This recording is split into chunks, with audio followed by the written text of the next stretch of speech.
Bénédiction d'Allah soit sur vous. Je vous salue tous, mes frères et sœurs, en humanité, en invoquant la paix, la miséricorde et les bénédictions divines. Que la grâce et la bienveillance d'Allah vous accompagnent en tout temps.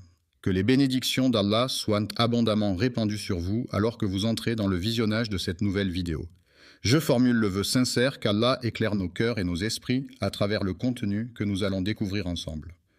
Lors de notre dernière rencontre, il a su toucher nos cœurs en nous guidant avec bienveillance et apaiser nos âmes en partageant sa sagesse avec nous.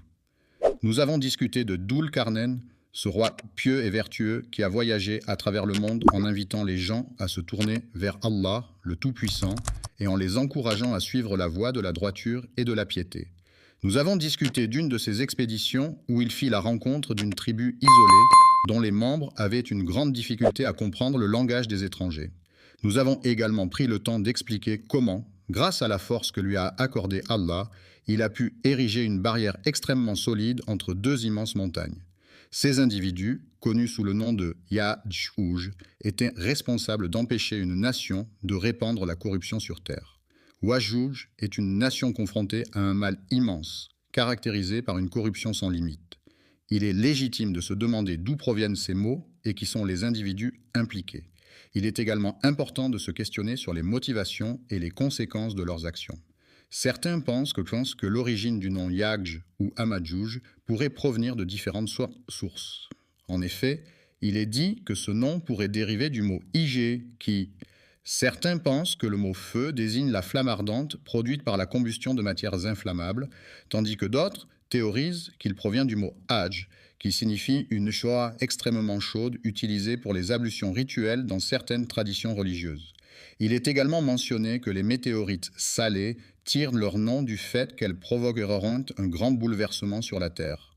Dans le Coran, il est mentionné qu'Allah a décrété que la libération de la personne ne se fera pas avant qu'elle ne soit complètement relâchée et qu'elle se précipite de toutes ses forces. Le prophète Mohammed, que la paix soit sur lui, a décrit de manière effrayante les événements du jour du jugement. Il a partagé avec nous une vision détaillée de ce jour redoutable, nous mettant en garde contre les conséquences de nos actions. Ce jour-là, lors du jugement dernier, Allah fera venir notre premier père, Adam, que la paix soit sur lui, et lui adressera ces paroles. « Ô Adam !» Le chat noir se promène dans le jardin. Adam, dans un geste empreint d'humilité et de soumission, répondra avec respect et dévouement. « Me voici, ô Seigneur, prêt à me mettre à ton entière disposition pour accomplir ta volonté et te servir. » Alors, lors du jugement dernier, Allah donnera l'ordre à Adam, que la paix soit sur lui, d'extraire spécifiquement les personnes destinées à l'enfer parmi l'ensemble des êtres humains. Dans les vastes étendues célestes, Dieu observe avec bienveillance ses créatures, contemplant attentivement le destin de chacun de ses enfants. Il discerne ainsi ceux qui seront accueillis au sein du paradis éternel, tout comme ceux qui seront malheureusement destinés à l'enfer. Allah adresse à Adam l'ordre de distinguer avec soin et minutie ceux qui sont destinés à l'enfer en les séparant des autres. Adam, que la paix soit sur lui, le premier prophète selon la tradition islamique, est une figure majeure dans les religions abrahamiques. Dans un geste empreint d'humilité et de soumission, Salam implore « Ô Seigneur, je me demande combien il convient d'en extraire, car je ne suis pas en mesure de connaître leur nombre précis. Allah est une entité suprême qui possède une connaissance infinie et une sagesse incommensurable. » Assalamu alaikum wa rahmatullahi wa barakatuh, chers frères et sœurs. Nous sommes très honorés de vous avoir parmi nous ce soir. Qu'Allah vous récompense pour chaque seconde que vous consacrez à la recherche du savoir et à l'invocation de lui. Si vous souhaitez soutenir notre travail, qu'il s'agisse de diffuser des rappels islamiques, d'accueillir des érudits ou de créer des contenus plus utiles, vous pouvez dès maintenant envoyer un super chat ou un super merci via YouTube, Inch'Allah.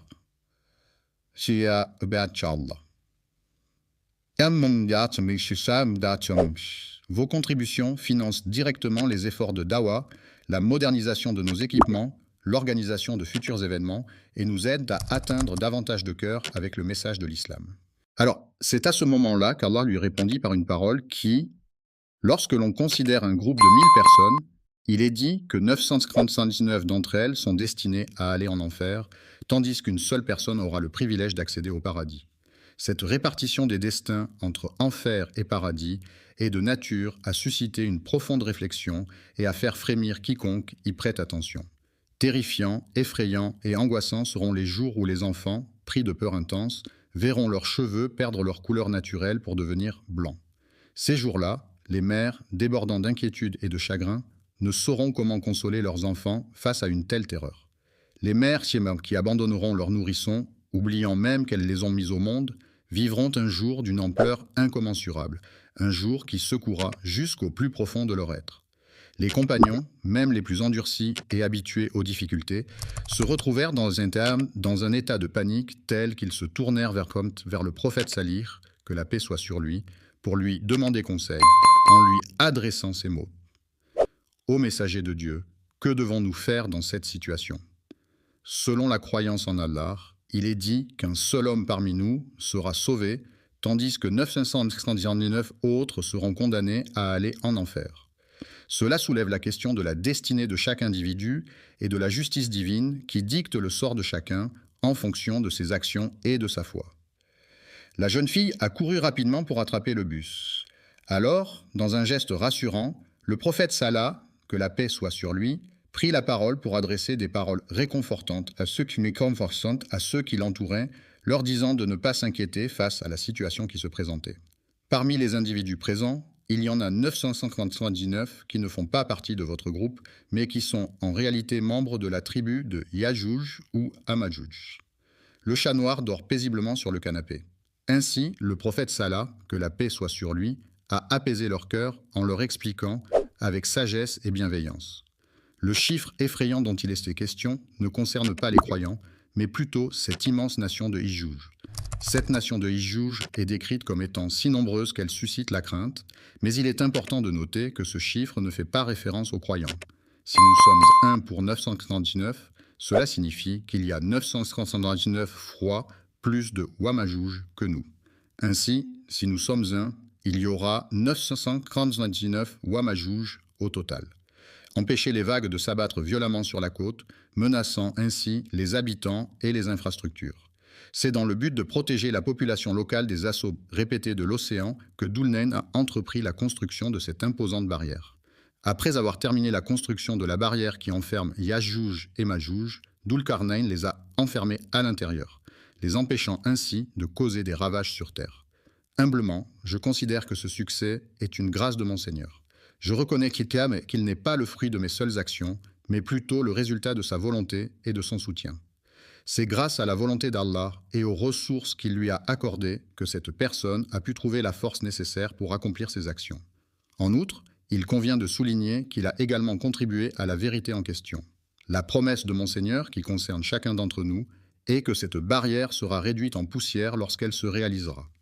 La promesse de mon Seigneur est de vérité, ce qui signifie que cette barrière restera en place jusqu'au jour du jugement, moment où chaque être humain sera jugé selon ses actes et rétribué en conséquence. Lorsque l'heure approchera, Allah fera s'effondrer ce mur, permettant ainsi à Yajouj et Majouj, deux peuples mentionnés dans les écritures religieuses, de se répandre sur la terre. Lorsque nous serons confrontés à une vague déchaînée, nous déciderons de la laisser se propager librement, se superposant les unes aux autres, créant ainsi un spectacle impressionnant et puissant. Ce n'est pas pour tout de suite, mais cela pourrait être interprété comme un présage annonçant la fin des temps à venir. Les Yajouj et Majouj, également connus sous le nom de Gog et Magog, sont des peuples mentionnés dans les textes religieux comme faisant partie des descendants d'Adam, que la paix soit sur lui. Cette affirmation peut sembler surprenante pour certains, mais elle est bien établie dans les écritures sacrées. Oui, ces êtres ne sont ni des extraterrestres venus d'une autre planète, ni des animaux sauvages vivant dans la nature, ni des créatures surnaturelles issues de la mythologie. Ce sont tout simplement des êtres humains, dotés de raison et de conscience, mais leur origine et leur existence soulèvent bien des questions et des mystères. Le prophète Salih, que la paix soit sur lui, a décrit les gens de Thamoud comme ayant des yeux petits et un nez distinctif. Ces caractéristiques physiques particulières étaient une des façons de les distinguer des autres peuples de l'époque. Leurs visages, qui sont larges et arrondis, semblent avoir été aplatis de manière similaire à s'ils avaient été martelés, donnant ainsi l'impression d'une surface lisse et uniforme. Le prophète Salah a mentionné que les peuples turco-mongols de son époque présentaient des similitudes avec eux, que ce soit au niveau de leurs coutumes, de leur mode de vie ou de leur organisation sociale. Ce qui les distingue vraiment, c'est leur propension à la corruption. En effet, si jamais ces individus venaient à être libérés sur Terre, leur impact destructeur serait tel qu'ils pourraient anéantir tout ce qui se trouve sur leur passage. Ils ne laisseront aucun arbre debout, abattant chaque arbre sur leur passage sans en épargner un seul. De plus, ils ne laisseront aucune terre intacte, dévastant le sol et ne laissant derrière eux que désolation et destruction. Nous observerons avec curiosité et émerveillement la manière dont ils se retrouveront à la fin des temps, dans quel état de confusion et de désordre ils se manifesteront, alors qu'aujourd'hui nous nous demandons où ils se trouvent et comment ils se sentent. Il existe de nombreux individus qui sont actuellement incarcérés quelque part sur notre planète. Leur nombre est considérable et leur degré de corruption est extrêmement élevé. Ce qui est étrange, c'est que nous ne pouvons pas voir Yajuju. Il est curieux de constater que, malgré nos efforts, nous sommes incapables de percevoir la présence de Yajuju. Aujourd'hui, à l'ère de la technologie avancée, les satellites sont omniprésents, surveillant méticuleusement chaque recoin de la planète. Sur notre planète, malgré l'avancée des technologies de détection sophistiquées telles que les scanners, il est parfois surprenant de constater que nous n'avons toujours pas réussi à résoudre certains mystères ou à prévenir certaines catastrophes. Certains sceptiques affirment qu'ils ne croient pas au Coran ni à la Sunna, mais qu'ils ont confiance en la science, car ils n'ont pas encore trouvé de substitut à celle-ci. Reconnu, il est courant que certaines personnes rejettent l'existence des Yajuj et des Amahajuj en se basant sur le fait que la science n'a pas encore apporté de preuves tangibles de leur réalité. Face à ces sceptiques, il convient de souligner que la parole humaine ne peut être limitée, contrairement à la science qui, elle, peut présenter des limites. Nous leur montrerons les signes d'Allah à travers l'univers qui les entoure, ainsi qu'à travers les merveilles qui se trouvent en eux-mêmes, jusqu'à ce que ces signes leur deviennent parfaitement évidents et compréhensibles. Il est important de souligner que dans la religion musulmane, le Coran et la Sunna sont considérés comme infaillibles. Les croyants croient fermement que tout ce qui est énoncé par Allah, à travers ces textes, est la vérité absolue et doit être suivi sans aucune remise en question. Les paroles du prophète Salah, que la paix soit sur lui, sont considérées comme étant des révélations divines, car il ne les prononce pas sous l'emprise de ses émotions ou de ses sentiments personnels. La remise en question ne concerne pas le Coran en lui-même, mais plutôt la manière dont il est interprété à la lumière des connaissances scientifiques actuelles. Il y a encore des limites à ce que Yajuj peut faire, mais une fois qu'ils sortiront, tout le monde pourra enfin voir leur véritable potentiel. Les individus qui auront refusé de reconnaître leur existence seront condamnés à la destruction par la volonté d'Allah. En revanche, ceux qui ont une foi sincère et profonde ne connaîtront aucune conséquence néfaste. Il est important de garder à l'esprit que tout ce qui est annoncé par Allah est une vérité absolue, de même que tout ce que le prophète Salah a transmis est authentique et digne de confiance. Il n'y a rien de plus authentique et de plus véridique en parole que ce qui nous est rapporté par Allah. Il est vrai que dans ses discours, Allah met en garde ceux qui osent remettre en cause sa révélation, soulignant ainsi l'importance de respecter et de suivre ses enseignements sacrés. Si le prophète avait forgé des paroles contre nous, nous aurions immédiatement réagi en le confrontant directement, en le tenant fermement par la main droite, pour clarifier la situation et rétablir la vérité. Le fait d'avoir tranché la gorge de la chèvre lors de la célébration de l'Aïd al-Adha montre que tout ce que nous savons du prophète Salih est transmis à travers cette pratique rituelle. Alayhiyam, et c'est véridique. Le Coran, qui est la parole de Dieu révélée au prophète Muhammad, est la vérité absolue et incontestable. De même, la Sunna, qui regroupe les enseignements et les actions du prophète, constitue également une source de vérité et de guidance pour les croyants. Enfin, les Yajuj et Majuj, mentionnés dans le Coran, sont des peuples mystérieux dont la nature exacte restait inconnue, mais dont l'existence est une réalité selon les Écritures sacrées.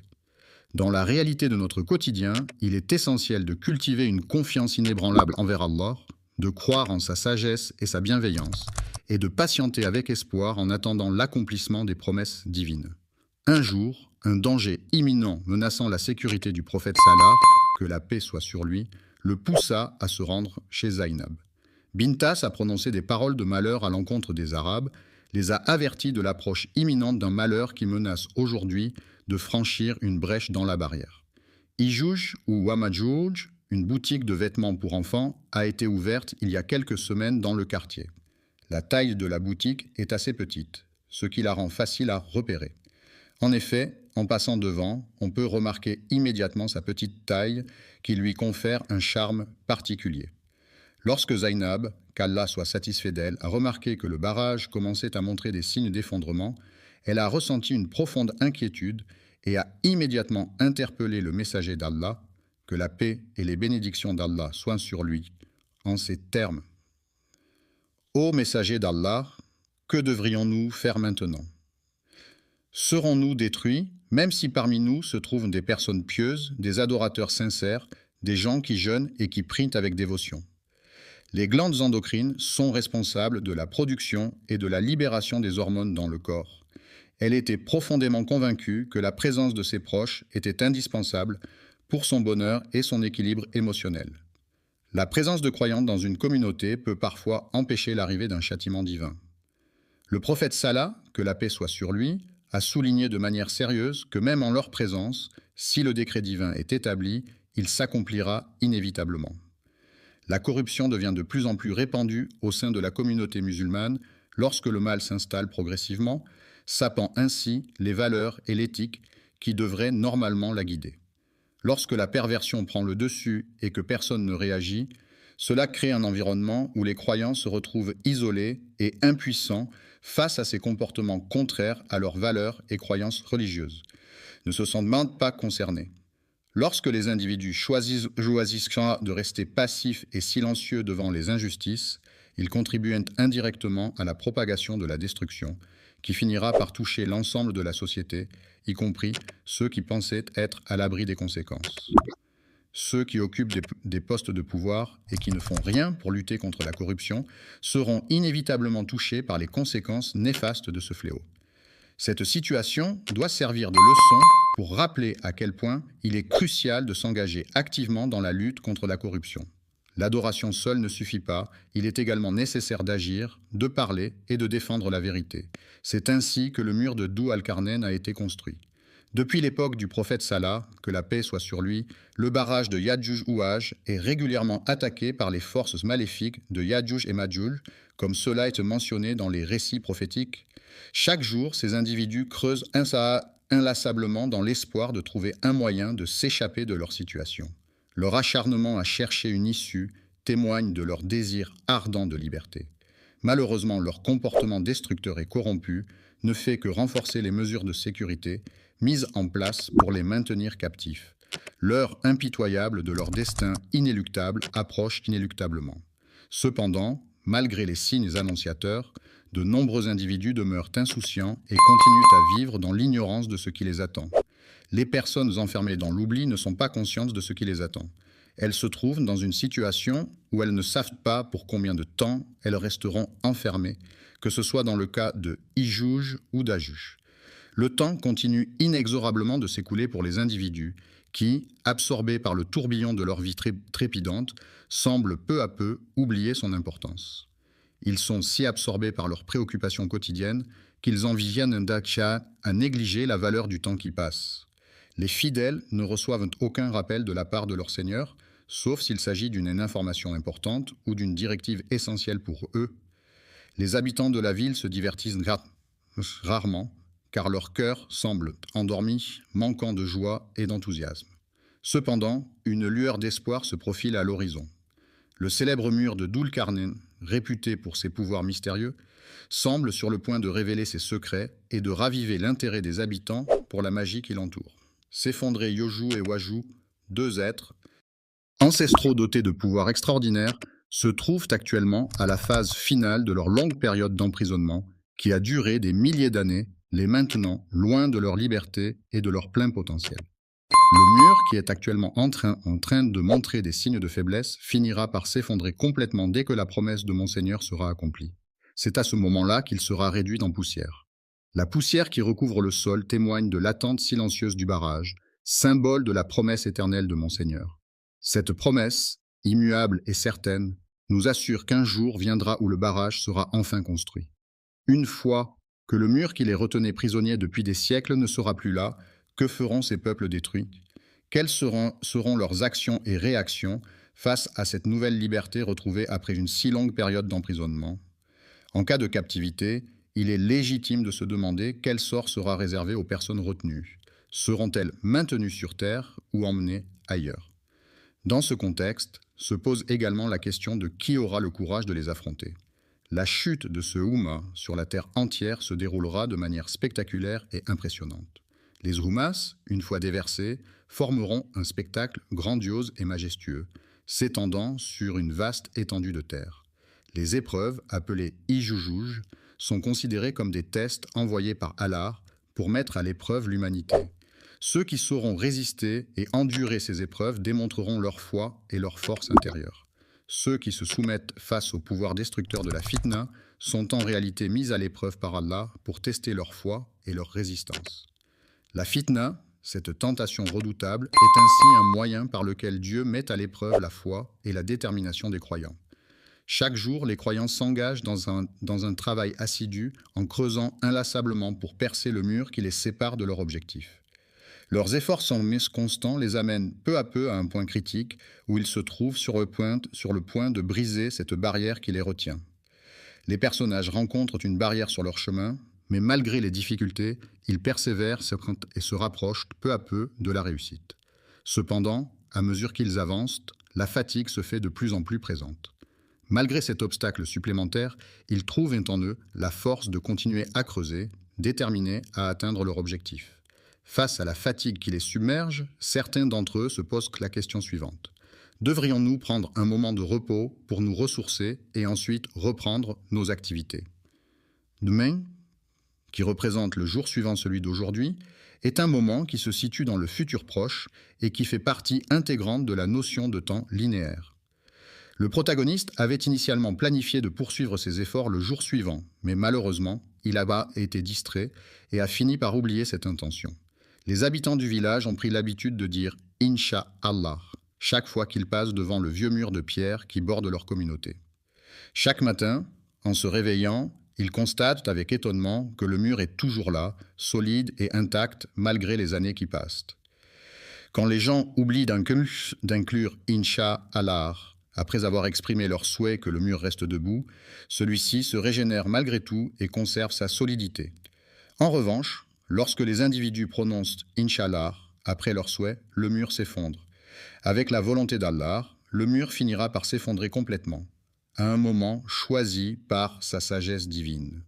Lorsque le jour tant redouté par Yajuju et Majuju arrivera enfin, ces deux personnages auront enfin l'opportunité de détruire le mur qui les sépare depuis si longtemps. Ce mur, symbole de leur division, s'effondrera sous la force de leur détermination et de leur volonté de se retrouver enfin. Selon les récits, il est dit que les événements liés à l'arrivée de Gog et Magog se manifesteront par des signes clairs et précurseurs et que ceux-ci auront un impact majeur sur la Terre. Lorsque l'Antéchrist, également appelé Dajjal, fera son apparition, Issa, Jésus, que la paix soit sur lui, descendra sur Terre et tuera l'Antéchrist. En effet, selon la croyance, c'est uniquement Jésus qui aura le pouvoir de triompher du Dajjal, cette figure maléfique. La lutte entre ces deux entités est considérée comme l'un des signes majeurs de l'arrivée de l'heure finale, marquant ainsi la fin des temps telle qu'elle est prophétisée. Il est dit dans les Écritures que le Mahdi, un guide juste et pieux, apparaîtra avant l'avènement de Yajouj et Majouj, deux peuples corrompus mentionnés dans les textes sacrés. Après l'avènement du Mahdi, viendra ensuite l'arrivée de Dajjal, un imposteur redoutable, suivi par la descente de Jésus, Issa, que la paix soit sur lui, pour vaincre le Dajjal. Après avoir tué le Dajjal, un être maléfique redouté, Yajouj et Majouj, deux peuples mystérieux mentionnés dans les Écritures, seront libérés de leur confinement. Leur libération entraînera une propagation de la corruption et du chaos sur terre. Lorsque Issa, que la paix soit sur lui, tuera le Dajjal, l'Antéchrist, les croyants se réjouiront grandement de cette victoire sur le mal. La ville de Jérusalem sera le théâtre de cet événement majeur, marquant ainsi un tournant décisif dans l'histoire de l'humanité. La terre de Palestine, connue pour être ouverte et accueillante, était le lieu où le Dajjal et ses partisans se cachaient. Les ennemis de la vérité, parmi lesquels on peut citer les Juifs qui s'opposaient aux croyants, seront finalement vaincus de la manière la plus sévère qui soit. Issa, que la paix soit sur lui, gouvernera les croyants avec une justice inébranlable, veillant à ce que chaque décision soit empreinte d'équité et de bienveillance. Son règne sera marqué par une atmosphère de bonheur et d'harmonie, où l'unité et la solidarité entre les membres de la communauté seront primordiales. Lorsque viendra le moment décrété par Allah, le mur qui retient Yadjouj et Majouj sera ouvert. Cela permettra à Yadjouj et Majouj de revenir sur Terre. Les individus mal intentionnés commenceront une fois de plus à causer des destructions massives partout où ils iront, laissant derrière eux un véritable chaos dans toutes les directions qu'ils emprunteront. La planète se trouve plongée dans un état de chaos total, où des individus sans pitié sèment la terreur. Leur objectif est clair: éliminer impitoyablement tous les êtres humains qu'ils croiseront sur leur chemin et anéantir tout ce qui se dressera devant eux. Lors de leur voyage, ils auront l'occasion de rencontrer une grande variété d'arbres qui bordent les cours d'eau, que ce soit le long des rivières ou près des mers, sans aucune région dépourvue de cette richesse naturelle. Tout ce qui n'aura pas été préservé sera complètement ravagé par leur passage. Les peuples Ijouj et Adjou, connus pour leurs origines mystérieuses et leurs conquêtes passées, laisseront derrière eux un chemin de destruction. Les terres inconnues d'Allah, mystérieuses et fascinantes, demeurent un mystère pour tous ceux qui osent s'y aventurer. Aucune force humaine ne saurait s'y opposer, car elles seront conquises par des êtres venant de l'Est, portant en eux la puissance et la volonté divine. Personne ne pourra rivaliser avec eux, car Issa, que la paix soit sur lui, se tournera vers Allah en compagnie de ses fidèles et leur dira « Que la volonté d'Allah soit faite et que sa justice prévale ». En faisant face à cette épreuve, les individus réaliseront qu'au-delà de leur foi inébranlable et de leur préparation minutieuse, ils sont confrontés à une situation où ils se trouvent incapables de surmonter les défis qui se dressent devant eux. Force et leur puissance, ils reconnaîtront que leur seule protection contre l'armée redoutable de Yadjouj et Amadjouj réside dans la miséricorde et la protection d'Allah. Même en déployant tous leurs moyens, ils réaliseront que seule la grâce divine peut les sauver de cette menace imminente. Ils seront confrontés à une épreuve de grande puissance, si intense qu'ils ne pourront la surmonter sans le secours divin. C'est alors qu'Allah, dans sa miséricorde infinie, enverra Issa, que la paix soit sur lui, pour les guider et les soutenir. Il est recommandé aux croyants de se réfugier vers la montagne, comme l'a fait Jésus, que la paix soit sur lui, en cas de danger. Les gens chercheront à s'échapper vers cette montagne pour y trouver refuge, alors que les peuples de Gog et Magog se dirigeront vers les terres. Les lieux où les prophètes sont venus sont considérés comme sacrés. Selon les croyances, les Yadjouj et Madjouj se dirigeront directement vers ces endroits. Vers cette terre bénie, la terre où se sont déroulés de nombreux événements historiques, majeurs et de grandes batailles, ils émergeront de tous les horizons pour en explorer les richesses et en apprendre davantage sur son passé mouvementé. Les coins et les recoins, ces endroits cachés et secrets, s'insinuent habilement à travers les montagnes imposantes, laissant derrière eux un paysage dévasté et ravagé par leur passage. Ils avanceront avec une rapidité telle qu'elle sera incontrôlable, provoquant des vibrations si intenses que la terre elle-même tremblera sous leur passage, que ce soit en Yadjou ou en Amajou à chaque fois. Le voyageur craint que les habitants du prochain village qu'il rencontrera ne le détruisent et ne le corrompent, ce qui le pousse à voyager de village en village avec une certaine appréhension. Les membres de ce groupe de villageois nomades, voyageant d'un pays à l'autre, laissent derrière eux un véritable désordre et une atmosphère de terreur. Où qu'ils se rendent, leur passage est marqué par la mort de tous les êtres humains qu'ils rencontrent, sans aucune exception. Issa, que la paix soit sur lui, et les croyants chercheront refuge dans les montagnes, se réfugiant dans leur immensité face aux événements qui secouent le monde. Ils se tourneront vers Allah avec humilité, implorant sa protection et sa miséricorde dans ces moments de trouble et d'incertitude.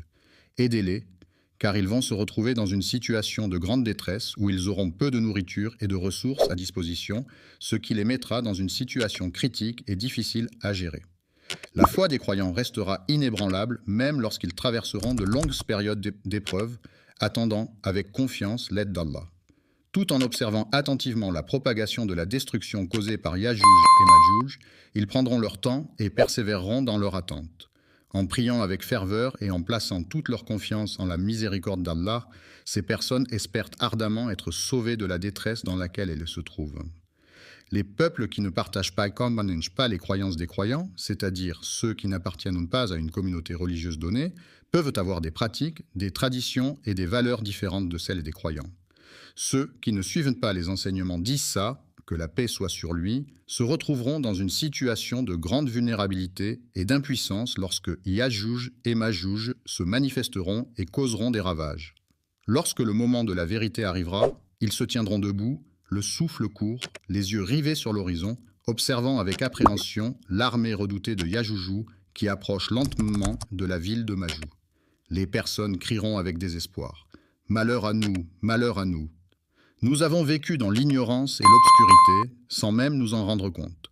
Nous avons commis des actes injustes qui vont à l'encontre de l'équité et du respect des droits d'autrui. La réaction des peuples face à la situation actuelle de crise sanitaire mondiale, caractérisée par la propagation du virus Covid-19, a été diverse et variée, reflétant ainsi la diversité des cultures, des systèmes de santé et des politiques gouvernementales à travers le monde. En cas de catastrophe imminente, il est fort probable que les gens réagiront avec des pleurs et des cris de désespoir. Cependant, il est important de noter que malgré leurs lamentations, cela ne leur apportera pas de soulagement immédiat face à la situation critique à laquelle ils sont confrontés. Situation désespérée et sans issue, car malgré leurs efforts, leur détresse ne trouvera aucun soulagement. Leur destin est inéluctablement scellé et ils seront confrontés à une impasse inévitable. La destruction inévitable à laquelle il est impossible d'échapper est liée à l'arrivée imminente de Yajouj et Majouj, deux peuples dont la venue est mentionnée dans les Écritures, vers une mer spécifique.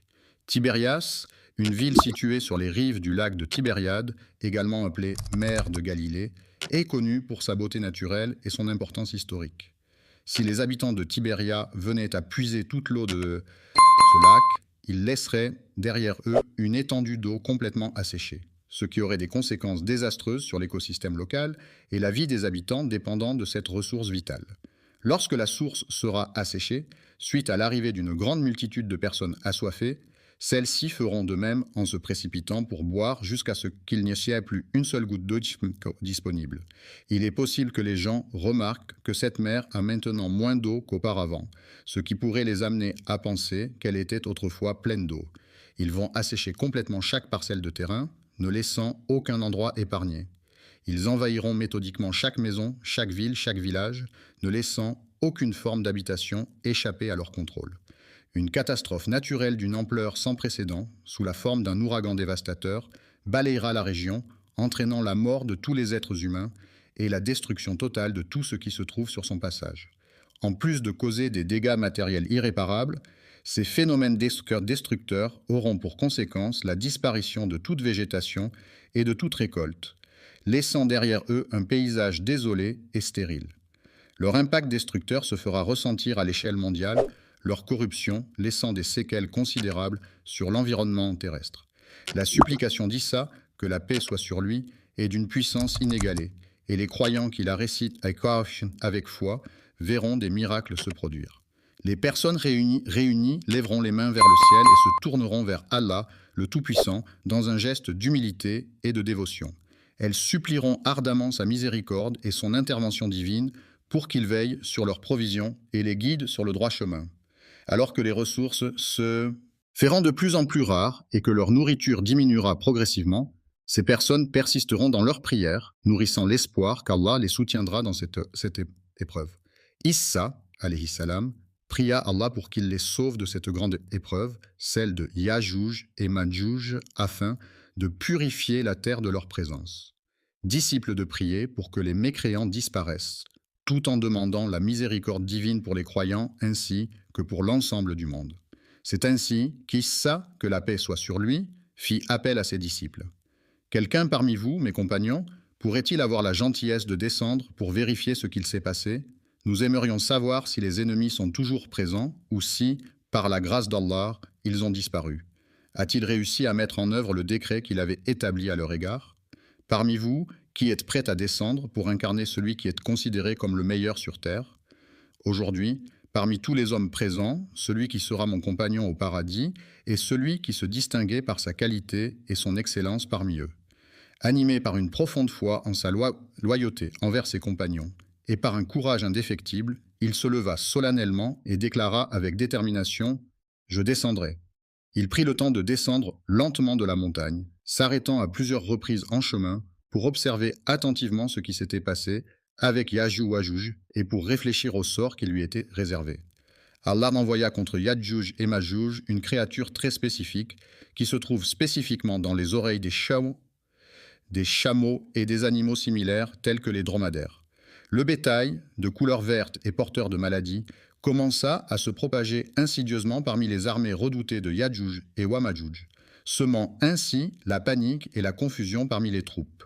Ce ver, par sa propagation rapide et incontrôlée, a déclenché une épidémie dévastatrice qui a coûté la vie à Ya'juj et Ma'juj et à de nombreuses autres personnes, les emportant tous ensemble comme s'ils ne formaient qu'un seul être, unis dans la tragédie.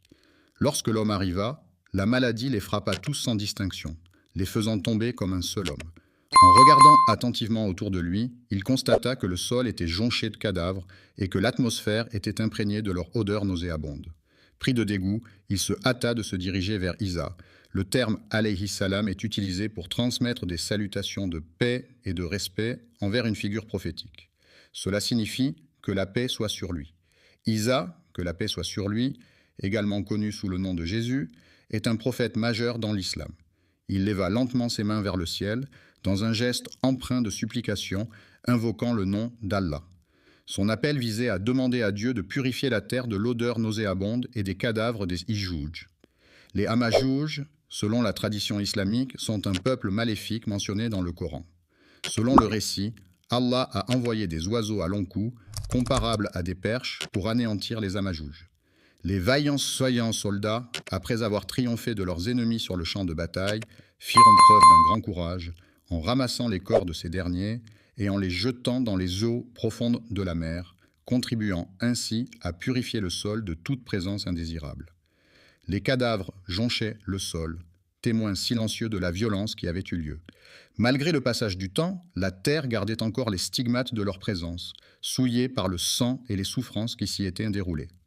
Après la bataille, où gisaient de nombreux cadavres, Allah fit descendre du ciel une pluie bienfaisante qui balaya toute la terre souillée par le sang des combattants, laissant derrière elle un paysage purifié et renouvelé. Les bénédictions renouvelées du peuple de Ya'juj et Ma'juj ont marqué la conclusion de leur période d'attente. La malice est souvent perçue comme un trait de caractère négatif, caractérisé par la ruse et la tromperie. Cependant, il est important de se rappeler que, dans de nombreuses traditions religieuses, le salut est associé à la foi et à la pratique religieuse. Ainsi, la sagesse consiste à reconnaître que la véritable voie vers le salut réside dans la croyance sincère et l'engagement actif envers sa foi. Il est crucial pour chaque individu d'apprendre et d'adhérer à la vérité révélée par Allah. La science religieuse, également connue sous le nom de science islamique, se consacre à l'étude approfondie du Coran, livre sacré de l'islam, ainsi que de la Sunna, qui regroupe les enseignements et les actions du prophète Mahomet. Cette discipline vise à transmettre aux générations futures les récits et les enseignements contenus dans ces textes sacrés dans le but de perpétuer la tradition et la foi musulmane. En enseignant ces connaissances aux enfants, on espère qu'ils seront en mesure de les comprendre, de les respecter et de les transmettre à leur tour, contribuant ainsi à la préservation et à la diffusion de la culture et de la spiritualité islamique. Lorsqu'ils sont confrontés à des situations similaires, seuls ceux qui restent fermement ancrés dans le droit chemin, en suivant leurs valeurs et leurs principes, parviennent à faire face aux défis et à surmonter les obstacles avec succès. Ceux qui auront une foi inébranlable en Allah et qui auront observé les enseignements de l'islam avec dévotion auront la possibilité d'être sauvés et préservés par la miséricorde divine lors de l'avènement de la fin des temps. Issa, que la paix soit sur lui, régnera avec sagesse et bienveillance, apportant la paix et la justice à son peuple. Il brisera les chaînes de l'oppression et de l'injustice, instaurant un règne de compassion et d'équité pour tous. La croix, symbole religieux, a été utilisée pour tuer les personnes qui arrivaient au port et pour imposer la religion aux populations locales. La justice et la sécurité sont des éléments essentiels qui contribuent chez Nchambant à instaurer un climat de confiance et de stabilité au sein de la société. La justice permet de garantir le respect des lois et des droits de chacun, tandis que la sécurité assure la protection des individus contre les menaces et les dangers potentiels.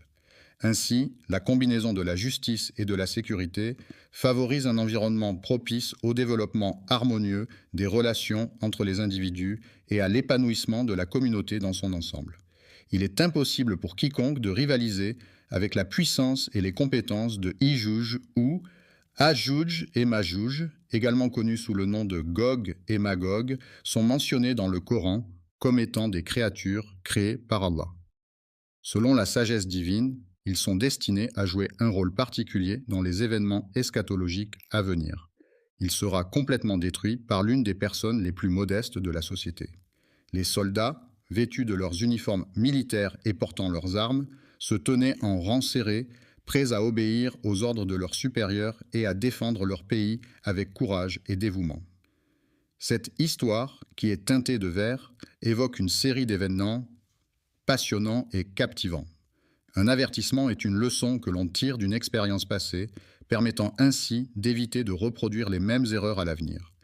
La sagesse est une qualité qui se caractérise par la capacité à prendre du recul, à réfléchir profondément sur les situations et à agir de manière réfléchie et éclairée. Elle implique la capacité à prendre des décisions judicieuses et à tirer des leçons des expériences passées. La sagesse se manifeste également par une certaine humilité et une ouverture d'esprit face aux opinions et aux points de vue des autres.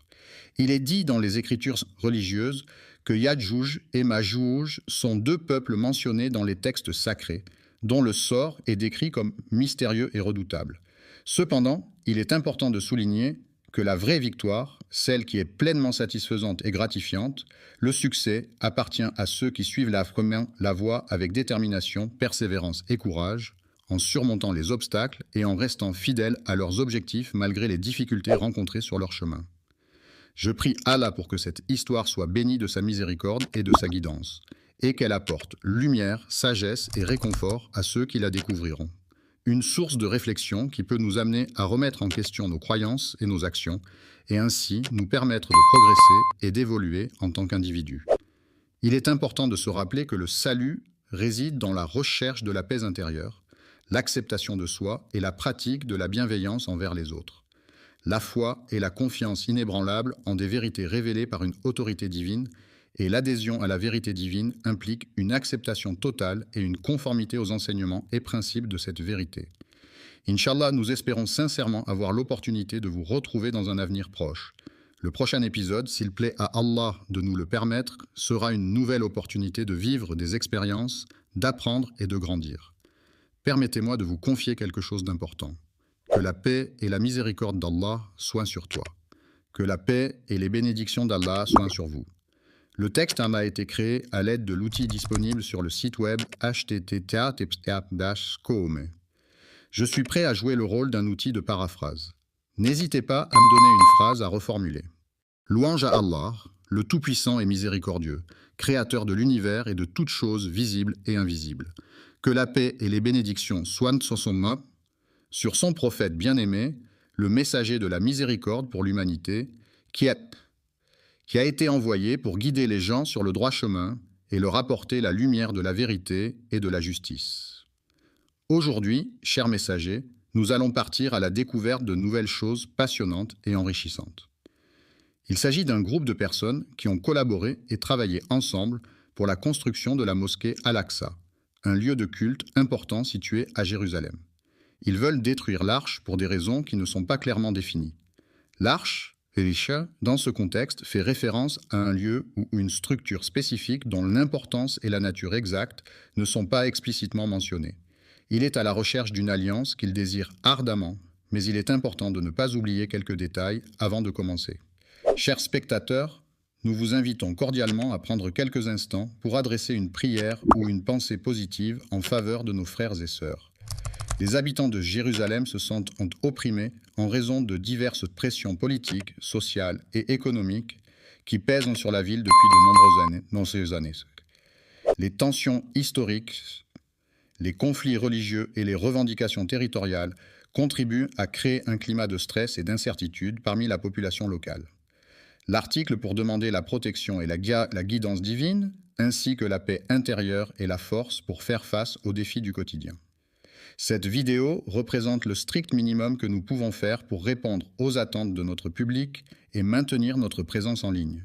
Ce que nous pouvons faire pour obtenir l'acceptation d'Allah, c'est implorer sa miséricorde et sa clémence, l'invoquer avec sincérité et dévotion, multiplier les actes d'adoration et de bienfaisance, suivre les enseignements du prophète Mohammed, que la paix et les bénédictions d'Allah soient sur lui, et chercher à améliorer constamment notre comportement et nos actions pour gagner son agrément. Les actions que nous entreprenons et les invocations que nous formulons. La mosquée Al-Aqsa est l'un des lieux les plus sacrés de l'islam, situé à Jérusalem, en Palestine. C'est le 3e lieu saint de l'islam après la Mecque et Médine. La mosquée Al-Aqsa est un symbole de la foi musulmane et de l'importance de Jérusalem dans l'histoire religieuse. La première direction de prière vers laquelle les musulmans se tournaient au tout début de l'islam, avant que la Qibla ne soit changée pour la Kaaba à la Mecque, était Jérusalem. Cela faisait partie des premières pratiques religieuses instaurées par le prophète Mohammed et ses compagnons. Les débuts de l'islam ont vu les premiers musulmans pratiquer leur foi sans encore recevoir l'ordre d'Allah de se tourner vers la Qibla. La Kaaba est également connue sous le nom de la mosquée sacrée de la Mecque. C'est un lieu de culte central pour les musulmans du monde entier, vers lequel ils se tournent lors de leurs prières quotidiennes. L'islam est considéré comme le lieu béni où les anges descendent du ciel pour transmettre les messages divins. C'est également l'endroit où les prophètes, choisis par Dieu, ont prié et reçu des révélations pour guider et enseigner les croyants. Le prophète Mohammed, que la paix et les bénédictions de Dieu soient sur lui, a vécu un événement extraordinaire et miraculeux, connu sous le nom d'Isra et Miraj. Il a été transporté de la Mecque à Jérusalem lors de l'Isra, où il a effectué un voyage nocturne, et ensuite il a été élevé aux cieux lors du Miraj, où il a rencontré plusieurs prophètes et a reçu les commandements de la prière. Un voyage nocturne est un déplacement effectué pendant la nuit, lorsque la lumière du jour a disparu et que l'obscurité règne. C'est une expérience particulière qui peut offrir des sensations différentes par rapport à un voyage diurne, avec des paysages souvent transformés par la nuit et une atmosphère plus calme et mystérieuse. Le Saint-Coran est le livre sacré de l'islam révélé par Allah au prophète Mohammed, que la paix et les bénédictions, assalamu alaykum et rahmatullah, et barakatuh, mes chers frères et sœurs, qu'Allah vous bénisse tous. Avant de commencer, je tiens à vous informer que le Super Chat est activé sur cette vidéo. Si vous vous sentez inspiré par le message ou si vous souhaitez soutenir la chaîne et nous aider à diffuser les paroles de l'islam à travers le monde, n'hésitez pas à utiliser la fonction de Super Chat pendant la diffusion en direct. Chaque contribution nous aide à poursuivre ce travail de la Dawa, Inch'Allah. Soit sur son prophète bien-aimé, le messager de la miséricorde pour l'humanité, qui a été envoyé pour guider les gens sur le droit chemin et leur apporter la lumière de la vérité et de la justice. Aujourd'hui, chers messagers, nous allons partir à la découverte de nouvelles choses passionnantes et enrichissantes. Il s'agit d'un groupe de personnes qui ont collaboré et travaillé ensemble pour la construction de la mosquée Al-Aqsa, un lieu de culte important situé à Jérusalem. Ils veulent détruire l'arche pour des raisons qui ne sont pas clairement définies.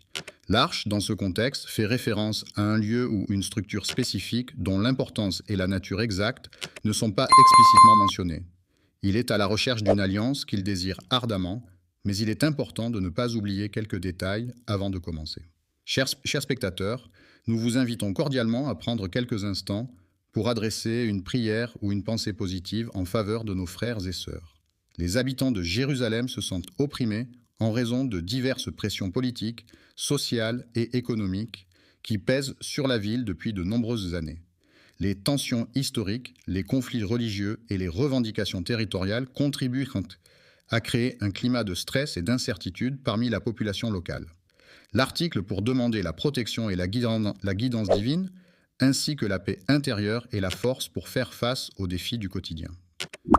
Cette vidéo représente le strict minimum que nous pouvons faire pour répondre aux attentes de notre public et maintenir notre présence en ligne.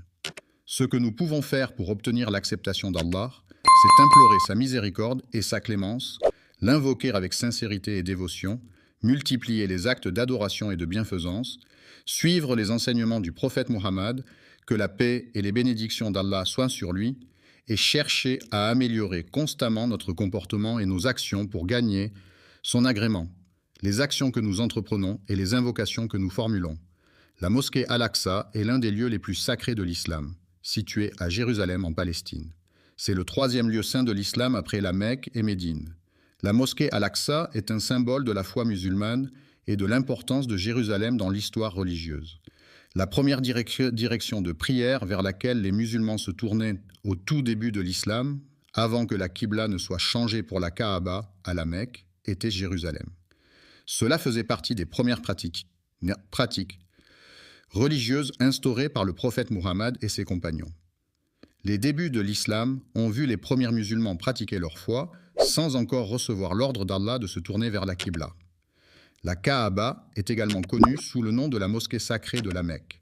C'est un lieu de culte central pour les musulmans du monde entier, vers lequel ils se tournent lors de leurs prières quotidiennes.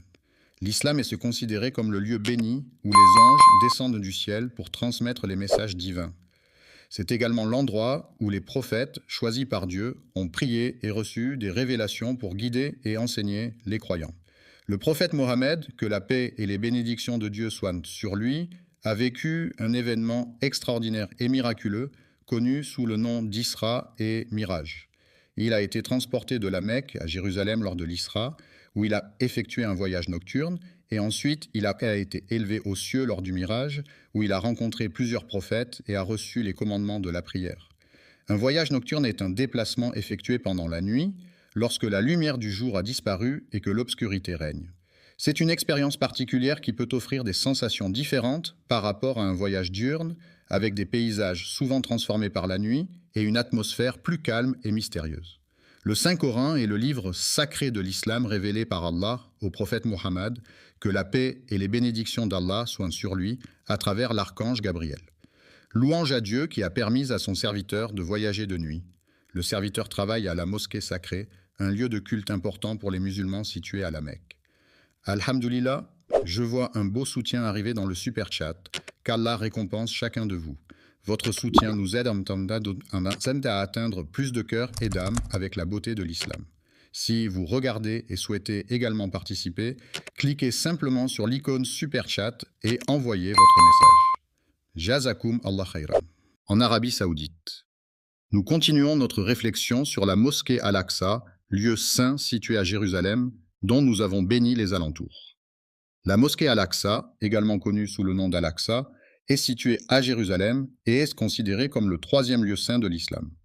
Il est recommandé de voyager vers la ville de Médine après avoir visité la mosquée sacrée de la Mecque.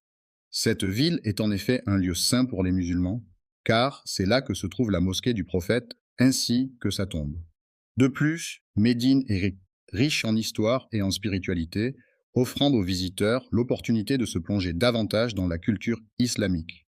La ville de la Mecque, située en Arabie Saoudite, est un lieu saint pour les musulmans du monde entier. C'est là que se trouve la mosquée du prophète Mohammed, appelée Masjid al-Haram. Cette mosquée a une histoire riche et ancienne qui remonte à plusieurs siècles. C'est le lieu de pèlerinage annuel pour des millions de fidèles lors du Hajj, l'un des 5 piliers de l'islam. La Terre Sainte est une région chargée d'histoire et de spiritualité depuis des millénaires. De nombreux prophètes y ont vécu et prié, laissant ainsi une empreinte indélébile sur ce territoire sacré. Protection. Cependant, malgré les mesures mises en place pour assurer sa sécurité, cette mosquée bénie a été la cible de nombreuses tentatives visant à perturber sa tranquillité et sa sérénité. La ville sera le théâtre de la grande destruction causée par les croisés, qui laisseront derrière eux un paysage de ruines et de désolation. La bataille de la fin des temps, également connue sous le nom de la bataille finale, est un événement majeur dans de nombreuses croyances et religions à travers le monde. Elle est souvent décrite comme le point culminant de l'histoire humaine, marquant la fin des temps tels que nous les connaissons. Selon certaines traditions, cette bataille sera suivie du rassemblement de l'humanité au jour du jugement dernier, où chacun sera jugé selon ses actions et ses croyances. Le jugement a eu lieu à l'endroit où se trouve la mosquée Al-Aqsa. La mosquée Al-Aqsa est située à Jérusalem, plus précisément sur le mont du Temple, dans la vieille ville. C'est le troisième lieu saint de l'islam et un site d'une grande importance historique et religieuse pour les musulmans. La ville est située dans la région du sud-est de Jérusalem, qui se trouve au cœur de la Palestine. Elle a été érigée sur une zone géographique spécifique, marquée par son histoire et sa culture. Une colline très haute et centrée, connue sous le nom de la colline de Moria al-Aqsa, est composée de plusieurs éléments distincts. La ville regorge de bâtiments et de monuments, comptant plus de 200 sites remarquables, tels que des dômes imposants, des églises historiques, des musées renommés, des statues emblématiques et bien d'autres merveilles architecturales à découvrir. Le cours des mosquées est orné de magnifiques mihrabs, de majestueux minbars, de hauts minarets, de puits d'eau fraîche et de nombreux autres éléments architecturaux et décoratifs. La mosquée Al-Aqsa, située à Jérusalem, a été construite en premier par le calife omeyyade Abd al-Malik au 8e siècle. Elle est considérée comme le troisième lieu saint de l'islam, après la Mecque et Médine. Un lieu de prière qui a été construit sur terre après la mosquée sacrée de la Mecque, qui est le lieu le plus saint de l'islam et vers lequel les musulmans du monde entier se tournent pour prier. Un jeune homme, âgé d'une vingtaine d'années, se tenait debout devant le magasin, observant attentivement les passants. Le prophète a exprimé une parole pleine de sagesse et de guidance dans un hadith rapporté par l'un de ses compagnons fidèles. Abou est un artiste talentueux qui excelle dans le domaine de la musique, où il déploie tout son savoir-faire et sa passion pour offrir des créations uniques et captivantes à son public. La musique est un art universel qui se manifeste à travers une combinaison de sons organisés de manière harmonieuse, rythmée et mélodieuse. Elle peut évoquer des émotions, des souvenirs, des sensations et des pensées, et elle est présente dans toutes les cultures à travers le monde, jouant un rôle important dans la vie quotidienne des individus. J'ai demandé au messager d'Allah une question importante concernant un sujet. Avant de terminer, je tiens à remercier tous ceux qui ont soutenu via Super Chat aujourd'hui, qu'Allah accepte votre sadaqa et bénisse votre risque. N'oubliez pas d'aimer, de partager et de vous abonner si vous avez trouvé cette vidéo bénéfique. Et si vous souhaitez soutenir le contenu futur, Super Chat est toujours disponible pendant nos sessions en direct. Gardez-nous dans vos doigts et jusqu'à la prochaine fois. Assalamu alaikum wa rahmatullahi wa barakatuh. Religieux qui me préoccupait. La première mosquée jamais construite sur terre est la mosquée sacrée à la Mecque. C'est en effet le lieu saint le plus ancien de l'islam, où les musulmans se rendent en pèlerinage pour accomplir le Hajj. J'ai posé une question, puis il a répondu en me disant qu'il se rendait à la mosquée. Le hadith a été rapporté par l'imam al-Bukhari dans son recueil de hadiths authentiques, ainsi que par l'imam Muslim dans son Sahih, qui sont parmi les recueils les plus fiables et les plus respectés dans la tradition islamique. Quelle est la période entre la fin de la Renaissance, marquée par des événements tels que la mort de Léonard de Vinci en 1519, et le début du siècle des Lumières, caractérisée par l'émergence de mouvements intellectuels et philosophiques au XVIIIe siècle en Europe? La construction de la Kaaba, ce lieu saint situé à la Mecque, a été ordonnée par le prophète Ibrahim, Abraham et son fils Ismaël selon les croyances musulmanes. Ce monument a une grande importance dans l'islam car il est considéré comme la maison de Dieu sur terre et est au cœur du pèlerinage annuel, le Hajj. Il s'est écoulé une période de 40 ans entre les deux événements, peu importe l'endroit où tu te trouves lorsque l'heure de la prière arrive. Viens prier, car tout autour de toi, la terre entière s'offre comme un lieu de culte où tu peux te recueillir et te connecter spirituellement. La mosquée Al-Aqsa, située à Jérusalem, est l'une des plus anciennes mosquées du monde. Certains historiens affirment que sa construction remonte au 8e siècle, ce qui en fait un lieu de culte d'une grande importance historique et religieuse. C'est la communauté des Jébusiens, habitants de la région depuis plusieurs générations, qui a entrepris la construction du mur sud bien avant la naissance de la personne en question. L'islam, cette religion monothéiste fondée au 7e siècle par le prophète Mahomet, a profondément marqué l'histoire de Jérusalem. En effet, les premiers habitants de cette ville étaient des peuples anciens qui pratiquaient déjà des formes de spiritualité et de culte bien avant l'avènement de l'islam. Ce sont les habitants de la région qui ont construit la ville avant l'arrivée du prophète Ibrahim, que la paix soit sur lui. Abraham, le prophète bien-aimé d'Allah, a accompli ses prières avec une ferveur sincère et profonde dans cette magnifique mosquée. Il a prié pour le bien-être et la guidance de son fils bien-aimé Ismaël, ainsi que pour son autre fils Isaac, que la paix soit sur eux. Le petit-fils, c'est-à-dire le fils du fils ou de la fille d'une personne, est un membre de la famille qui occupe une place particulière. Il est généralement le descendant direct d'un grand-parent et est souvent choyé et aimé par ses grands-parents. Le lien qui unit un grand-parent à son petit-fils est souvent très fort et empreint de tendresse et de complicité. Yacoub, que la paix soit sur lui, a également vécu dans cet endroit. Le contrôle de Jérusalem, ça a été transféré à plusieurs reprises au cours de l'histoire.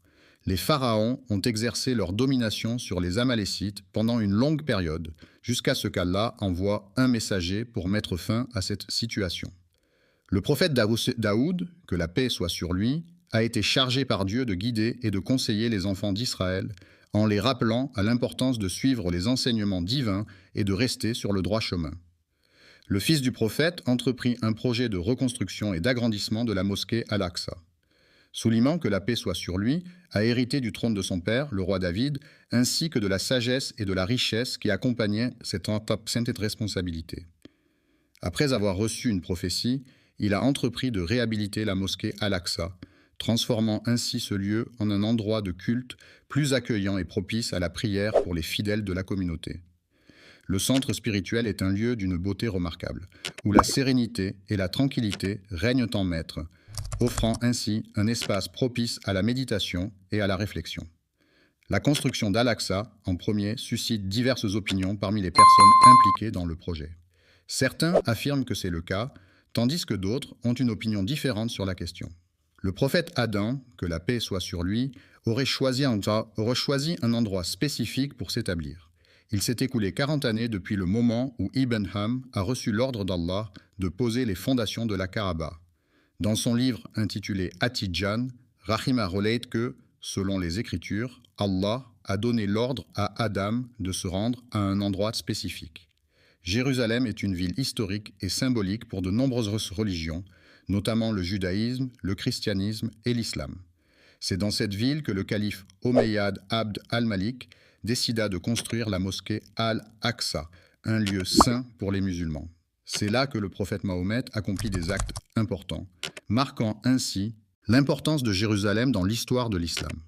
Certains pensent que la Kaaba est un lieu sacré vénéré par de nombreux fidèles à travers le monde, tandis que d'autres affirment que plusieurs prophètes ont joué un rôle important dans sa construction et son histoire.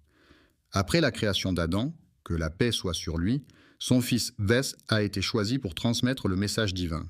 Ensuite, la lignée prophétique a été transmise à travers les générations, passant par Noé, puis Abraham, que la paix soit sur eux. Je suis désolé, mais je ne comprends pas votre demande. Pouvez-vous reformuler votre phrase ou poser une question plus précise? Enfin, selon certains historiens, il est suggéré que ce sont les anges eux-mêmes qui pourraient être à l'origine de cet événement. Certains pensent que ce sont les musulmans qui ont construit la mosquée Al-Aqsa. Cependant, une autre opinion affirme que d'autres groupes ont également participé à sa construction. C'est le prophète Ibrahim, que la paix soit sur lui, qui a supervisé la construction de la mosquée Al-Aqsa en se basant sur les instructions divines qui lui ont été données. Cette construction a été réalisée avec une grande précision et un profond respect pour le lieu saint. Le hadith d'Abu, mentionné dans ce contexte, est une parole rapportée du prophète Muhammad, que la paix et les bénédictions de Dieu soient sur lui, par son compagnon Abu Bakr. Ce hadith est une source importante de guidance pour les musulmans, offrant des enseignements et des directives sur la manière de mener une vie en accord avec les principes de l'islam. Il est préférable de porter des chaussures confortables pour éviter les douleurs aux pieds, plutôt que de choisir des chaussures qui ont été fabriquées par une marque renommée, mais qui peuvent être inconfortables. La mosquée Al-Aqsa, également connue sous le nom de Haram al-Sharif, est un lieu saint pour les musulmans situé à Jérusalem en Israël. C'est le troisième lieu le plus saint de l'islam, après la Mecque et Médine, et est associé à de nombreux événements historiques et religieux importants. La mosquée Al-Aqsa est un symbole de la foi et de la spiritualité pour les musulmans du monde entier. Selon certains récits, il est dit que le prophète Adam, que la paix soit sur lui, aurait délimité les premières frontières des terres habitées par les êtres humains, marquant ainsi les débuts de la civilisation telle que nous la connaissons aujourd'hui. Les frontières de l'Alaska ont été établies, puis Ibrahim, que la paix soit sur lui, est arrivé et a renforcé les fondations de la région. Cela indique qu'Ibrahim n'a pas été le premier à construire cet édifice, mais qu'il s'est chargé de sa restauration par la suite. Le prophète Sulayman, Sheka, a été renforcé plus tard par l'aide divine, lui permettant ainsi de surmonter les défis auxquels il était confronté. Alayhi salam, Abeshfa a également entrepris la tâche de reconstruire et de rénover la structure en question, mettant ainsi en œuvre des travaux de rénovation et de restauration pour améliorer son état et sa fonctionnalité. C'est pourquoi certains observateurs affirment que c'est grâce à son travail acharné et à sa vision novatrice qu'il a posé les fondations sur lesquelles reposent aujourd'hui les bases de cette institution. Le hadith du prophète Mohammed, que la paix soit sur lui, confirme cette idée lorsqu'il raconte l'histoire de Soleiman, le fils de David, que la paix soit sur eux. Une fois que Daoud alayhi salam eut achevé la construction de Baytul Maqdis, il décida de formuler 3 demandes spécifiques à Allah possède un jugement parfait et juste qui est en accord avec sa souveraineté inégalée et incomparable, devant laquelle nul autre ne peut se comparer. N'aurait après lui laissé de traces que quiconque viendrait prier dans cet endroit sacré et paisible, imprégné de sa présence bienveillante et apaisante. Lorsqu'une personne fréquente assidûment la mosquée dans le but d'obtenir la satisfaction d'Allah, elle peut espérer en ressortir purifiée de ses péchés, retrouvant ainsi une innocence semblable à celle qu'elle avait au jour de sa naissance. Depuis sa naissance, le prophète Salah, que la paix soit sur lui, a été béni par Allah de nombreuses qualités exceptionnelles et de dons spéciaux qui ont marqué sa vie et son parcours spirituel. Accordez les 2 premières bénédictions qu'il a demandées, et je prie pour qu'Allah lui accorde également les autres bénédictions qu'il souhaite obtenir. Après le décès du prophète Souleyman, que la paix soit sur lui, la 3e personne à qui le trône a été donné était son fils. Les enfants d'Israël se sont divisés en 2 groupes à la suite d'un désaccord sur la meilleure façon de gérer une situation particulière. Cette division a créé une tension au sein de la communauté et a entraîné des conséquences importantes sur leur unité et leur cohésion. Les royaumes mentionnés dans la phrase étaient dirigés par les Babyloniens sous le règne de Nebuchadnezzar. Les Boukhnas, un peuple belliqueux et conquérant, ont lancé une invasion massive de la ville sainte de Jérusalem. Leur armée puissante a réussi à conquérir la ville et à capturer de nombreux juifs, qu'ils ont ensuite déportés vers des destinations inconnues, laissant derrière eux un paysage de désolation et de tristesse. Lorsque Babylone a conquis le royaume de Juda, les habitants de Jérusalem ont été déportés à Babylone, où ils ont été contraints de vivre en exil pendant une période de temps. Cet épisode est communément appelé la captivité babylonienne dans l'histoire ancienne. Ensuite, après avoir conquis Babylone, les Perses ont accordé la permission aux Juifs exilés de retourner dans leur terre d'origine. Cela a marqué le début d'une période de retour et de reconstruction pour la communauté juive qui avait été déportée. Plus tard, après sa fondation, Jérusalem a été conquise et est passée sous le contrôle de l'Empire romain. C'est pendant la période de gouvernance des rois Hérode et Ponce Pilate que le prophète Issa, Jésus, que la paix soit sur lui, a vécu et enseigné. Les habitants de la région attendaient avec impatience l'arrivée de l'islam qui allait apporter des changements significatifs dans leur vie quotidienne, notamment en termes de croyances, de pratiques religieuses et de valeurs. De plus, ils aspiraient à la libération de leur peuple de l'oppression et de l'injustice qui sévissaient depuis trop longtemps. Après l'avènement de l'islam, les musulmans de la région d'Al-Andalus ont entrepris la conquête de Jérusalem, une ville sainte pour les 3 grandes religions monothéistes que sont le judaïsme, le christianisme et l'islam. Cette conquête a marqué un tournant majeur dans l'histoire de la région, avec des implications politiques, religieuses et culturelles profondes. Le califat de Ouar ibn al-Attab, qui était le successeur du prophète Mohammed dans la gouvernance de la communauté musulmane, prit la décision de la restauration de la mosquée Al-Aqsa, qui a été laissée à l'abandon pendant des siècles, est un projet majeur qui vise à redonner à ce lieu de culte toute sa splendeur et sa fonctionnalité. Ce processus de restauration implique non seulement la rénovation des structures physiques de la mosquée, mais aussi la préservation de son histoire et de sa signification culturelle et religieuse. Tout au long de l'histoire, le bâtiment principal a été le cœur névralgique de l'ensemble du site, accueillant divers événements, cérémonies et activités essentielles à la vie de la communauté. La prière à la mosquée Al-Aqsa et à la mosquée Al-Qibli, sous le règne du calife Omeyyade Muawiyah Ayyer, était un acte de dévotion important pour les fidèles de l'époque. Ces lieux saints revêtaient une grande importance spirituelle et symbolique, et les croyants affluaient en grand nombre pour y accomplir leurs prières, exprimant ainsi leur attachement à leur foi et à leur communauté religieuse. Abi Sufyan a pris la décision de restaurer entièrement sa maison, la reconstruisant en utilisant des matériaux solides tels que la pierre. Ce projet de rénovation a été réalisé avec soin et minutie, dans le but de redonner à la maison son éclat d'antan. Le règne du calife Abd al-Malik ibn Marwan a été marqué par une phase de rénovation d'une ampleur sans précédent. Durant cette période, de nombreux projets de construction et de réaménagement ont été entrepris dans tout le califat, témoignant de la volonté du calife de moderniser et d'embellir les villes sous son autorité. Il a été décidé de construire le dôme du Rocher à proximité de la mosquée Al-Aqsa. Cet édifice, également appelé Qubbat as-Sakra, a été érigé sur l'esplanade des mosquées à Jérusalem. Une question cruciale se pose. Pourquoi est-ce qu'ils veulent détruire? Quels sont les motifs qui les poussent à vouloir causer une telle destruction? La mosquée Al-Aqsa, également connue sous le nom de Haram al-Sharif, est un lieu saint pour les musulmans situé à Jérusalem, en Palestine. C'est le troisième lieu le plus saint de l'islam, après la Mecque et Médine. La mosquée Al-Aqsa est un symbole de l'histoire et de la spiritualité islamique, et elle est un lieu de prière et de rassemblement pour les fidèles du monde entier. Allah nous a déjà mis en garde contre les manigances des Juifs qui cherchent à semer la corruption dans le monde. Il est important de rester vigilant et de ne pas tomber dans leurs pièges, car leur objectif est de semer le chaos et la discorde. Dans le Coran, Allah mentionne qu'il a établi des décrets pour les enfants d'Israël, comme il est écrit dans le livre saint. Il est fort probable que vous rencontriez la corruption sur Terre à plusieurs reprises, car il s'agit malheureusement d'un phénomène récurrent qui peut se manifester de différentes manières et à différents moments de votre vie. Les personnes qui élèvent le Coran avec un orgueil excessif révèlent en réalité leur nature profonde et leur manque d'humilité.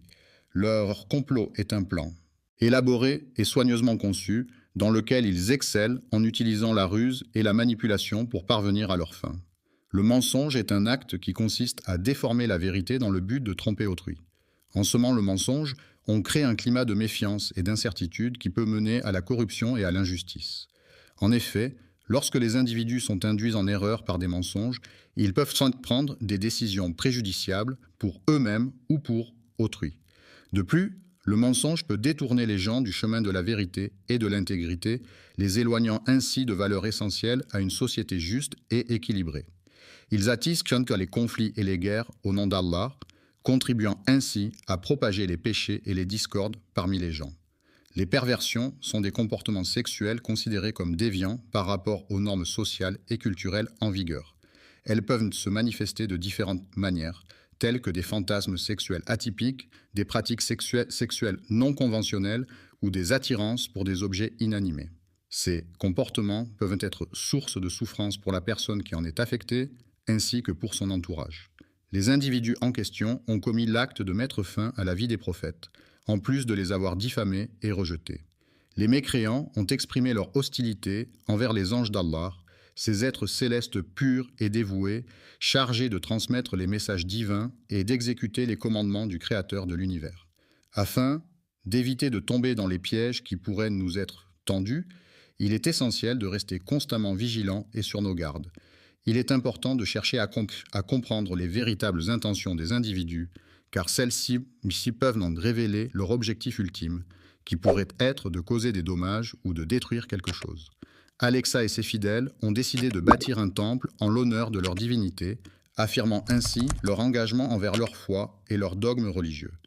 Central et non négociable signifie que cet élément est fondamental, essentiel, et qu'il ne peut en aucun cas être remise en question ou discutée.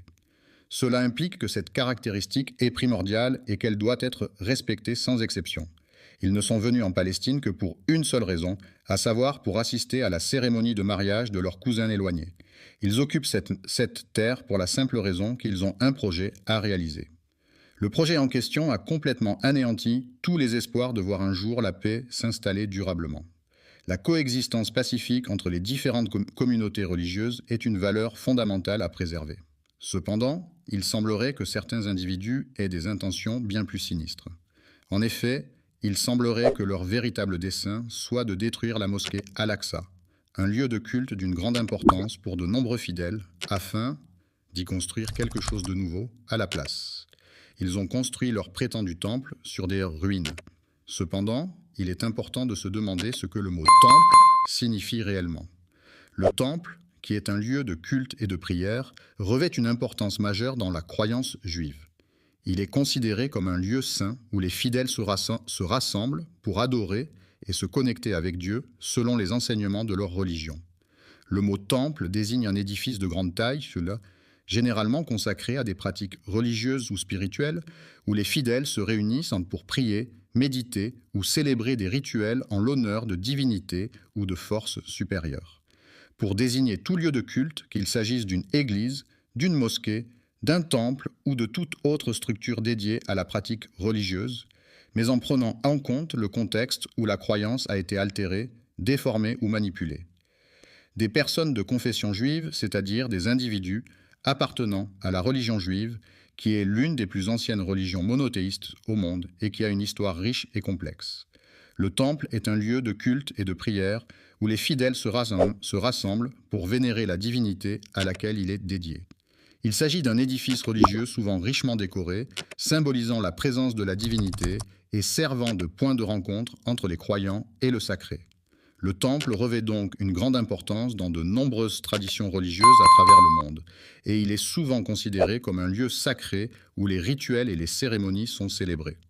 La maison de l'Éternel, également connue sous le nom de la maison de Dieu, est un lieu de culte et de prière où les fidèles se rassemblent pour vénérer et adorer le Seigneur. C'est un endroit sacré et symbolique où la spiritualité et la foi se manifestent à travers les rituels religieux et les cérémonies qui y sont célébrées. Des documents historiques authentiques et fiables apportent des preuves irréfutables concernant la véracité des faits liés au prophète Sulayman, que la paix soit sur lui. La mosquée Al-Aqsa a été soigneusement construite par Ibrahim, que la paix soit sur lui, en mettant un soin particulier dans son architecture. La cathédrale était majestueuse et magnifique avec ses hautes tours gothiques, ses vitraux colorés et ses sculptures détaillées. Cependant, certains individus de confession juive, qui se sont égarés dans leurs croyances, ont malheureusement propagé des mensonges et des fausses informations à son sujet. Ils ont attribué cette construction à leur temple, dédié au dieu de la prospérité et de la fertilité, un lieu de culte important pour la communauté locale où les fidèles se rassemblent régulièrement pour prier et célébrer des rituels traditionnels. Sulayman est considéré par certains comme étant la plus grande imposture selon les juifs sionistes qui affirment que cette figure historique est sujette à une manipulation de la vérité. Il est affirmé, de manière trompeuse, que Sulayman, que la paix soit sur lui, aurait érigé son temple sur le rocher de Jérusalem, un lieu de grande importance historique et religieuse pour les musulmans, les chrétiens et les juifs. Le mont Moria est une imposante montagne située dans la région nord de la France, plus précisément dans les Alpes. Cette montagne majestueuse s'élève à une altitude de 684 mètres et offre un panorama à couper le souffle sur les vallées environnantes. Connu pour sa beauté naturelle et sa richesse en biodiversité, le mont Moria est un lieu prisé des randonneurs et des amoureux de la nature en quête de dépaysement et d'aventure. Ce mont correspond à l'emplacement actuel de la mosquée Al-Aqsa, un lieu de culte important pour les musulmans situé à Jérusalem. La mosquée Al-Aqsa est le troisième lieu saint de l'islam et est associé à des événements historiques et religieux significatifs. Le dôme du rocher, situé à Jérusalem, est souvent appelé à tort le mont du Temple par certaines personnes. Il est dit que le seul vestige restant de leur temple imposant et majestueux serait un mur chargé d'histoire et de spiritualité, connu sous le nom de mur des lamentations. Il est prévu que nous partions en vacances en Arabie Saoudite. Ils ont complètement altéré la vérité en modifiant de manière délibérée et trompeuse les faits initiaux.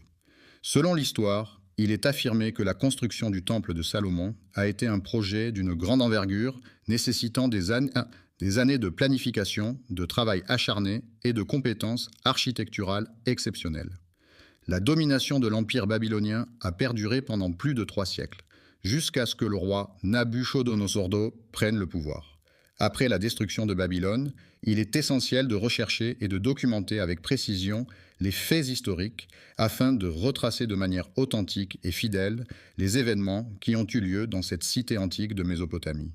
Le premier édifice construit dans cette région était une petite maison en pierre, située au bord de la rivière, entourée de quelques arbres fruitiers et d'un jardin potager soigneusement entretenu par les habitants du village. Le site d'Al-Aqsa a été restauré à plusieurs reprises au fil du temps afin de préserver son histoire et sa valeur patrimoniale. Ces restaurations ont permis de maintenir l'intégrité du site et de le rendre accessible au public pour les générations futures. Après Ibrahim, que la paix soit sur lui, plusieurs prophètes ont prié dans la grotte d'Alaka, y compris Zacharia, que la paix soit sur lui. Salam à Yahya, que la paix soit sur lui. Salam à Issa ibn Maryam, que la paix soit sur lui. Et salam même à notre prophète. Mohammed, que la paix soit sur lui, est considéré par les musulmans comme le dernier prophète envoyé par Dieu pour transmettre sa parole et guider l'humanité. Les héritiers du prophète Suleyman, que la paix soit sur lui, se distinguent des Juifs égarés par leur attachement aux enseignements divins et leur fidélité à la voie tracée par ce noble prophète. Les habitants de la cité de Thamud, à qui Allah a envoyé le prophète Suleyman, que la paix soit sur lui, n'ont malheureusement pas reconnu sa véritable mission prophétique. Au lieu de le considérer comme un messager divin, ils l'ont minimisé à un simple sorcier ou magicien, ignorant ainsi la grandeur de son message et de sa mission. Un roi, dans le but de promouvoir et de légitimer son idéologie, a délibérément altéré les faits historiques à son avantage. Le sionisme est un mouvement politique et idéologique qui prône l'établissement et le soutien d'un État juif en Israël, considéré comme le foyer national du peuple juif. Ce mouvement a émergé à la fin du XIXe siècle en réponse aux persécutions et discriminations subies par les Juifs en Europe. Suleyman, paix soit sur lui, a entrepris la construction de la mosquée Al-Aqsa dans le seul but de créer un lieu dédié à l'adoration exclusive d'Allah, où les fidèles pourraient se rassembler pour prier et se rapprocher de leur Créateur. L'adoration pure d'Allah, qui consiste à reconnaître et à vénérer uniquement le Créateur de l'univers, est en opposition totale avec ce que les Juifs considèrent comme une imposture, c'est-à-dire des croyances ou des pratiques qui ne sont pas en accord avec la pureté de l'adoration divine. Le prophète Suleyman, que la paix soit sur lui, a construit le temple d'Al-Aqsa dans le but spécifique de le consacrer à l'adoration exclusive d'Allah. D'Allah le très miséricordieux et le très clément. L'unicité de Dieu est un concept fondamental dans de nombreuses religions monothéistes, telles que le christianisme, l'islam et le judaïsme. Il s'agit de la croyance en un seul Dieu, suprême et indivisible, qui est à l'origine de toute création et qui détient un pouvoir absolu sur l'univers. Cette unicité divine est souvent associée à des attributs, tels que l'omnipotence. La glorification d'Allah, qui est l'adoration la plus élevée et la plus pure, est un acte de dévotion profonde et de reconnaissance envers le Créateur de l'univers, qui mérite d'être loué et honoré en tout temps et en toutes circonstances. Honnête, franc, véridique, authentique, loyal, fidèle, intègre, droit, véritable, loyal, franc, direct, sans détour, sans hypocrisie, sans mensonge, sans dissimulation, sans tromperie, sans faux semblant, sans artifice, sans feinte, sans déguisement, sans dissimulation, sans arrière-pensée, sans calcul, sans malice, sans duplicité, sans fourberie, sans supercherie, sans tricherie, sans tromperie, sans duperie, sans subterfuge, sans ruse, sans mensonge, sans dissimulation, sans hypocrisie, sans faux semblant, sans artifice, sans déguisement, sans dissimulation, sans arrière-pensée, sans calcul, sans malice, sans duplicité, sans fourberie, sans supercherie, sans tricherie, sans tromperie, sans duperie, sans subterfuge, sans ruse. Ils ont commis le grave péché de falsifier la parole d'Allah en lui associant des partenaires, shirk, ce qui est une transgression majeure aux yeux de l'islam. L'associationnisme est une théorie psychologique qui postule que les idées se forment par association d'éléments simples pour créer des concepts plus complexes. Cette approche met l'accent sur les liens entre les idées et les expériences passées, soulignant l'importance des associations mentales dans la formation de la pensée et du comportement. Ils ont proféré des insultes à l'encontre d'Allah, le Tout-Puissant, en commettant l'acte odieux de prendre la vie de personnes innocentes. Les prophètes, dans différentes traditions religieuses à travers le monde, sont des individus considérés comme des messagers de Dieu ou des divinités. Ils jouent un rôle crucial en transmettant des messages divins, en guidant les croyants sur le chemin de la foi et en les exhortant à suivre les préceptes religieux. Ces figures prophétiques sont souvent vénérées pour leur sagesse, leur intégrité et leur dévouement à la spiritualité, et sont source d'inspiration pour de nombreux fidèles cherchant à approfondir leur relation avec le divin. Le prophète Daoud, paix soit sur lui, est totalement innocent de toute implication dans le polythéisme de son peuple. Il a toujours maintenu sa foi en un Dieu unique, malgré les pratiques polythéistes de ceux qui l'entouraient. Leur mensonge consiste à revendiquer de manière mensongère un héritage qui ne leur appartient pas légitimement. Mais il est important de souligner que les individus en question ont été identifiés comme étant des individus qui ont tendance à ne pas dire la vérité, à avoir des comportements pervers et à agir de manière malhonnête. Les criminels se demandent pourquoi les Juifs ont choisi de venir en ce lieu. La Palestine n'est pas simplement un lieu où les gens viennent chercher refuge ou une nouvelle maison, mais c'est aussi une terre chargée d'histoire, de culture et de traditions profondément enracinées. Lors de la période de colonisation, les colons avaient ça pour objectif principal de propager leur religion et de convertir les populations autochtones à leur foi. L'idéologie en question repose entièrement sur une interprétation erronée d'une prophétie issue du Coran, un texte sacré de la tradition judaïque. Ils ont falsifié des documents dans le but de prendre le contrôle des lieux saints de Jérusalem, considérés comme la terre promise dans les textes religieux. Leur objectif final est de détruire la mosquée d'Al-Aqsa, un lieu saint pour les musulmans, situé à Jérusalem, et de construire à la place ce qu'ils appellent un nouveau bâtiment.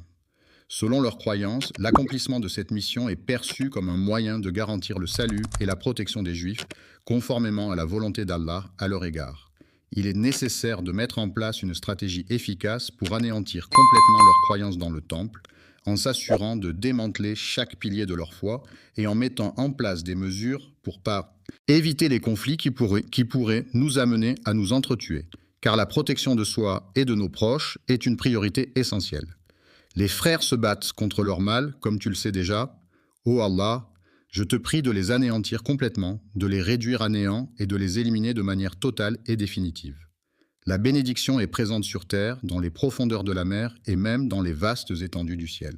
Que la paix soit sur notre prophète signifie que nous souhaitons que la tranquillité, la sécurité et la bénédiction divine accompagnent et protègent le prophète.